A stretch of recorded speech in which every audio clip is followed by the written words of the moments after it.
time for a spooky story. So Tell me a ghost story that sounds completely unbelievable but is entirely true. So I'm a realtor in the Midwest in the United States, and I go into a lot of houses. And this isn't going to be like your classic, like, doors were open. When we decided it might be good to just take a pleasant stroll through the cemetery to quiet our minds and maybe just enjoy life a little bit.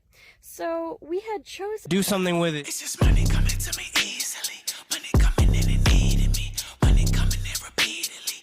Money coming, it's just money coming. It's just money coming to me frequently. Money coming in to be with me. Money coming in secretly. Money coming, it's just money coming. It's just money coming to me easily. Money coming in and needing me. Money coming in repeatedly. Money coming, it's just money coming. It's just money coming to me frequently. Money coming in to be with me. Money coming in secretly. Money coming, it's just money coming. It's just money coming to me easily. Money coming in and needing me. Money coming in repeatedly. Money coming, it's just money coming. It's just...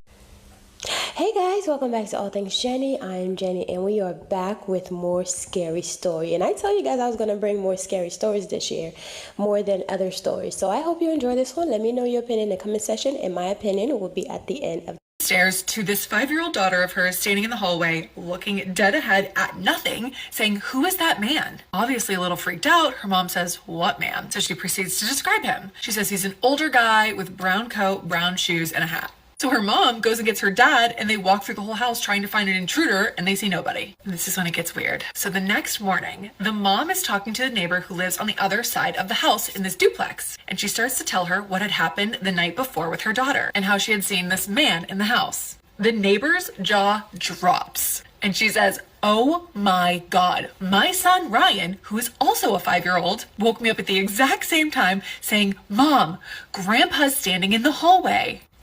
I have goosebumps. Because Grandpa had been passed away for a year. She said she had chills even while typing out this story to me. If you have a spooky story that you want to send over, please, there's a link in my bio to a Google form. It is anonymous, I promise. Or you can add your contact information and I can tag you. Tell me a ghost story that sounds completely unbelievable but is entirely true. So I'm a realtor in the Midwest in the United States, and I go into a lot of houses. And this isn't going to be like your classic, like, doors were opening and closing, lights were on and off, which I have had those experiences in homes. I've had experiences like that since I was a kid. Like, I am just a hub. I am a haunted person. And if there is something, I'm going to know about it.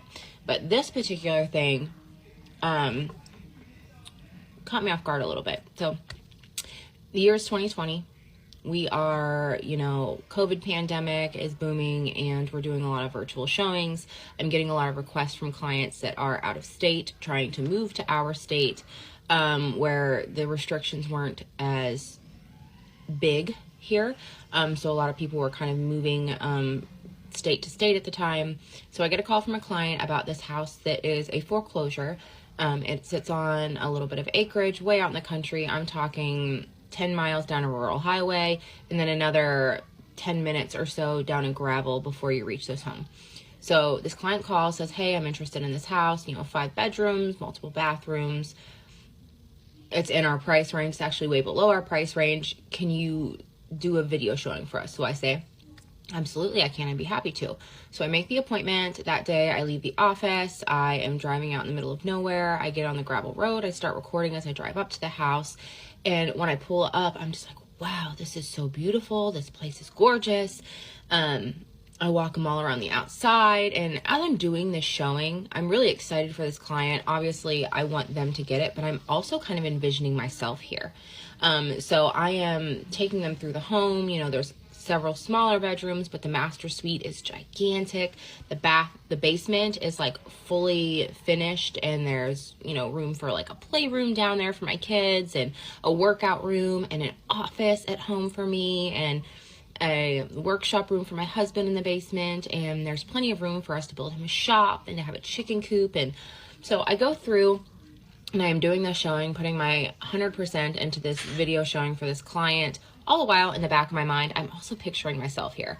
So I send this video to my client. I say, "Hey, here's the stuff. Let me know if you're interested. I'll write something up." And so a day goes by, client finally reaches back out to me and he said, hey, you know, Mandy, I'm thinking that this is probably a little too much work for us. It was definitely a fixer-upper, needed some love, but the potential was there. So I'm like, you know, that's totally fine. I get it. There's a couple other properties that I can show you. If you change your mind about this one, you just let me know.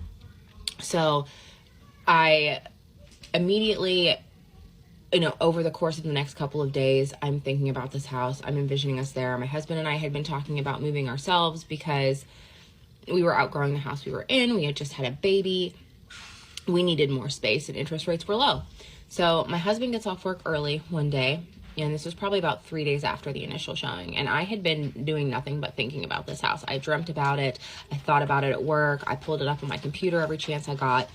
And so my husband gets off work early. He's at home. I said, hey, I'm gonna leave the office. I'm gonna pick you up. Let's go see this house. He's like, all right. So I go and pick him up and the baby, and we head on out to the showing. I call the agent, let them know, like, hey, I am looking at this for me, full disclosure. We get to the house. My husband likes the outside of it. You know, I'm talking about, hey, we could put your shop here, and the chicken coop could go there, and the play set could go here. And, you know, I am just giving him this whole spiel. Finally get to the front door. I unlock it, I open it up, and you open up and you're in this living room with like a little closet to your left, and there's like a fireplace on the right hand wall and a hallway that goes back down, and then like across from the living room is the kitchen. So I immediately walk in, I'm showing him this fireplace, talking about like this mantle that we could build above the fireplace, and there was a sunroom off the kitchen that we could make the kitchen bigger because it was kind of a small kitchen. And I am just like, I dove right in to telling him how we could make this house work for us. It was a lot of work. But my husband is such a green flag that if I said this was the one, he was going to say, all right, let's make it happen.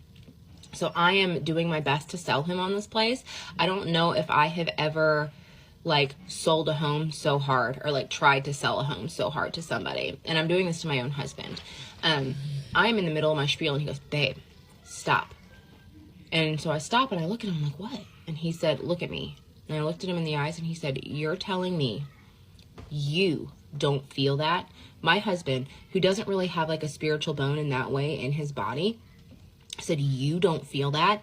And as soon as those words left his mouth, it was like a veil was lifted. I mean, there was pressure in my chest and I felt it. It was thick. It was malevolent.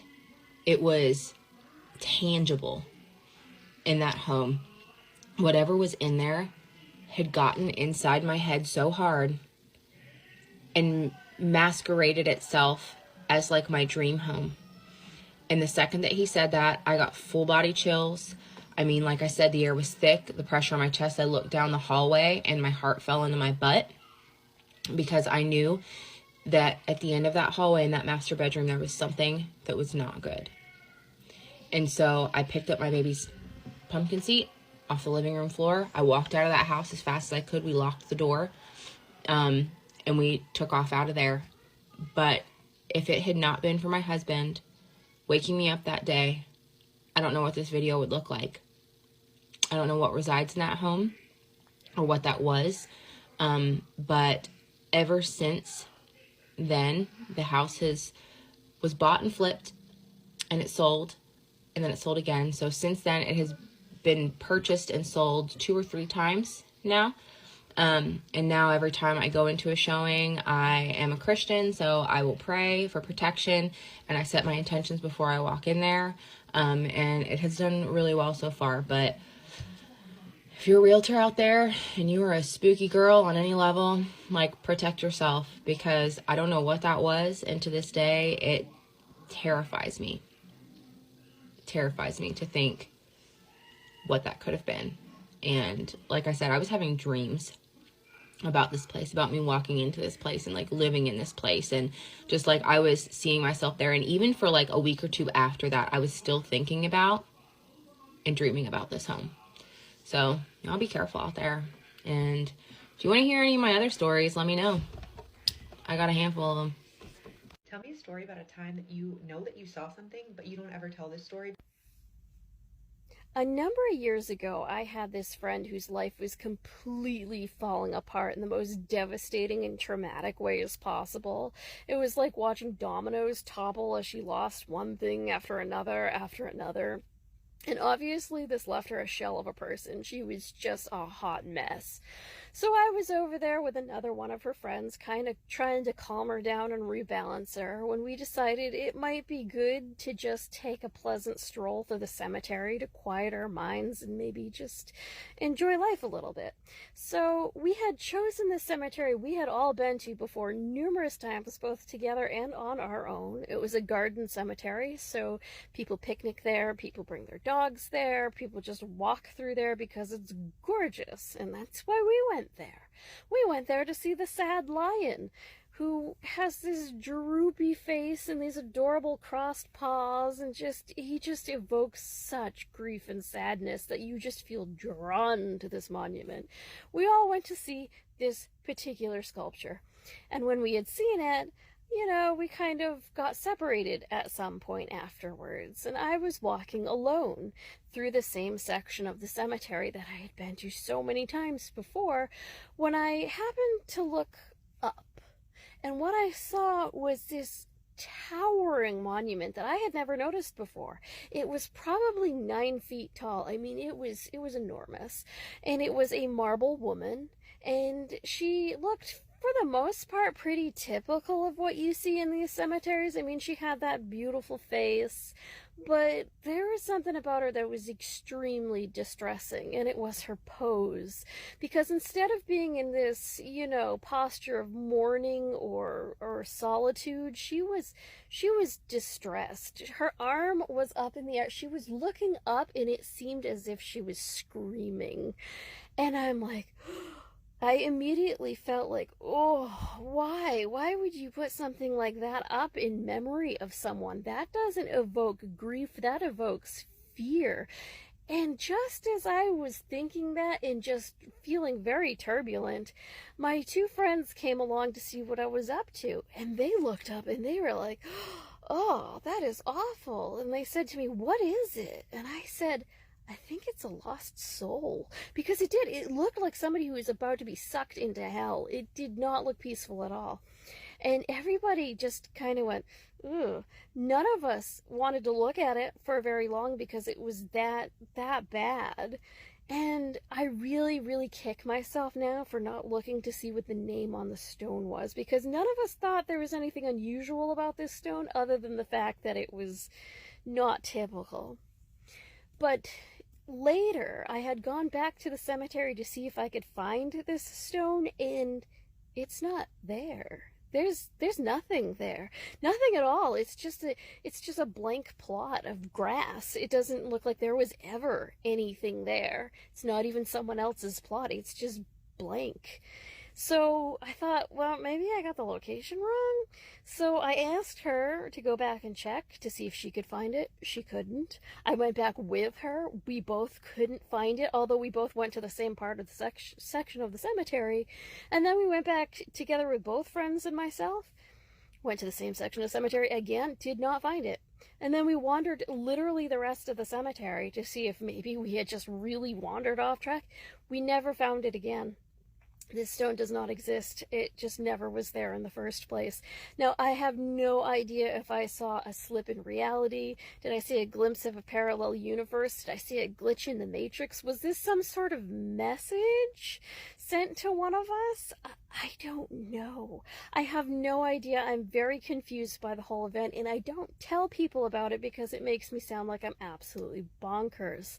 But it was definitely there, and if you want to go look for it, by all means, go look for it. I found it in the Lowell Cemetery in Lowell, Massachusetts, and it's somewhere near the Air Lion. So please, if you find it, please take a picture and send it to me and tell me whose stone it is, because I never saw it again. Thank you so much for listening. You don't ever tell this story because you know that no one would ever believe you. Okay, this is going to be weird. So I've never told this story, but I was driving, this was in the 90s. I was driving in a really bad part of town, and the traffic was just crazy and hectic. And I was waiting to turn to go through or cross a lane. And I couldn't really see around the other car. So I kind of depended on this car that was waiting on the side who could see. And he motioned to me. He said, come now. So I trusted him. And I went through, and a car came. Now, I'm going to tell the version that actually happened because it happened so quick. When I went through the lane, the car that was coming toward me went through my car. I know you don't believe it. He went through my car. Let me tell you what happened. I felt an angel of the Lord sit on my lap and literally took my wheel. And that is how I made it through without getting hurt. Let me tell you something. The traffic was so crazy and hectic. You know when something unbelievable happens and no one can believe it and everyone is in shock that no one says anything? I didn't even say anything on the way home. I just went. I felt a physical presence sit on my lap and take the wheel. And that car went through my car. And everyone on the road saw it that day. The crazy thing is that the traffic was like it calmed down. And it got really quiet. And I stayed quiet the whole way home. I knew what happened. It was a physical miracle. That car went through my car, and it was because an angel of the Lord drove my car.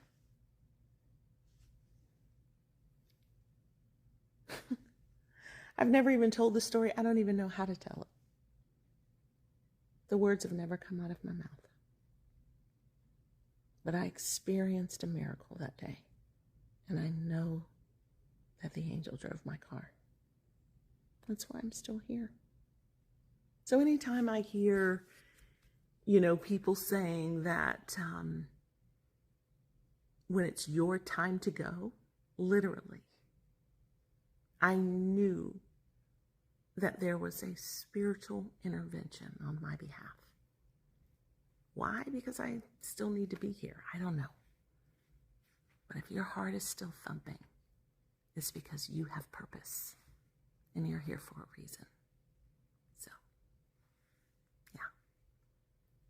A car drove through my car because an angel of the Lord sat on my lap and took the wheel. I know you don't believe it. It's okay.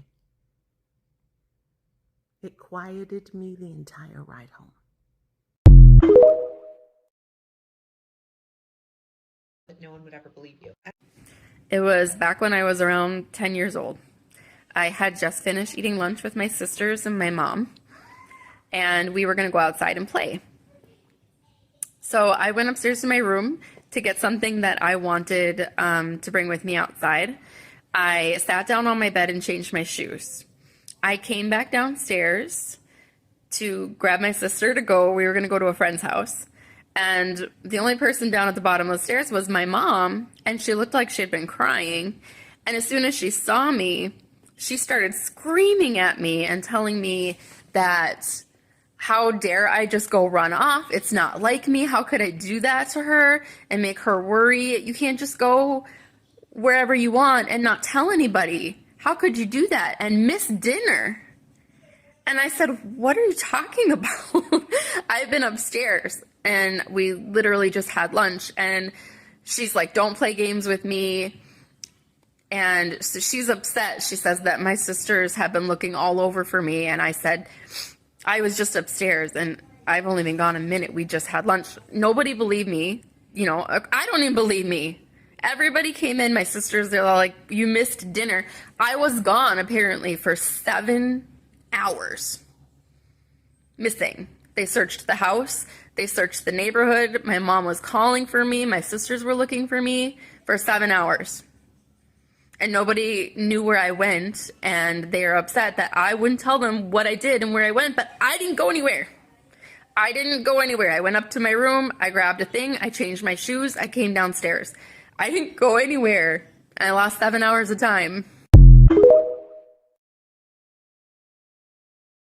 Hey guys, I'm Jenny and this is Shameless Plug. So I want to tell you guys about my Crown of Success manifestation book with easy, simple rituals and spells to manifest a life of abundance in your life. And those spells are so easy, even a child can do it. So this book is filled with different spells that I've learned over the years from my family, passed down from grandma and everything. And also those are spells that I've actually tried and I know that they work. So this book not only teach you step by step on the things that you can do that are so easy that a child can do it, but it tells you like the proper moon phase to use, alchemy, manifesting with numbers, numerology, and also the days of the week that best fit for this particular spell. So it tells you the timing of when to practice the spell, the days of the week, the moon phase. It shows you all the colors of the candles that you should be using and different planets. So for example, I show you like planet Jupiter is for Thursdays and the hours of the days that you should be doing the spell. So this is an easy road opener spell. So I know a lot of people like to do like different spell work, but if your roads are blocked, of course your spells are not going to work. So it's good to unblock yourself first and then start using the spell, especially with the new years and the new days to come. And also I have some amazing spells in here. This is a powerful quick money spell. So if you're in the buying for some money and you're just trying to get some money, and I even have some easy powerful spell to win Game of Chance. So if you are a gambler, now I don't promote gambling, but if you are a gambler and you're just trying to make some money and trying to make sure you win, these spells will definitely help you. It tells you the best days to do it. So it says the best days to perform this spell is on a Thursday, Jupiter day. Jupiter is the planet of good fortune, luck, and expansion. Jupiter is the best day to perform spells that boost luck and increase your chance of success in any game of chance or any money spell, period. It has a list of so many spells that you can incorporate in your life with this new year to bring prosperity. And I even put some bonus spells on here, which for Saturday is a day to do like protection work. So I have a spell for like send back to senders. So I put some bonus spells on here, and then a protection with Archangel Michael. So there's so many spells on here. Removing the evil eye spell, so you can remove evil eye in your money and also in your everyday life. New Year home blessing spell, and I know it's been a few days since the new year started, but you can always do a home blessing spell any days of the week.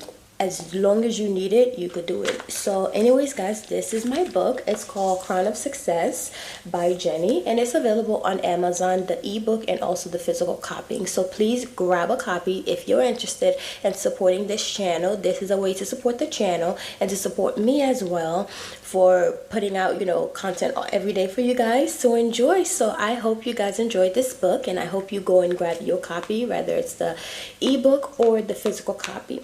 I say have a physical copy, but it's really up to how much your wallet and what you can afford. So anyways, I'll talk to you guys later. Bye. Mwah. This is a shameless plug, so just check out my channel. Okay, love you guys. Mwah.